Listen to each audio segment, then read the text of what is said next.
আপনারা যারা কবুতর পালতে ভালোবাসেন তাদের উদ্দেশ্যে বলছি, আপনাদের শত কাজের ব্যস্ততার মধ্যে হলেও কবুতরের দিকে লক্ষ্য রাখবেন।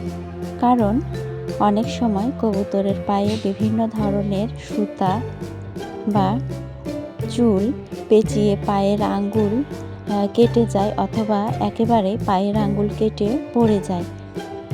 সেক্ষেত্রে কবুতরের স্বাভাবিক জীবনযাত্রা ক্ষতিগ্রস্ত হয়, বাধাগ্রস্ত হয়। তো আপনাদের কবুতর যদি এমন হয়, তাহলে সেই ক্ষতস্থানে হলুদ লাগিয়ে দেবেন এবং ব্যথা কমানোর জন্য নাপা ট্যাবলেট খাওয়াবেন।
আপনারা আমার এই প্রত্যাশা ব্লগ চ্যানেলে হাঁস মুরগির বিভিন্ন ধরনের সমস্যার সমাধান, তাছাড়াও বিভিন্ন ধরনের পারিপার্শ্বিক অবস্থা, শাক সবজি লাগানো, আরও অনেক ধরনের ভিডিও দেখতে পাবেন।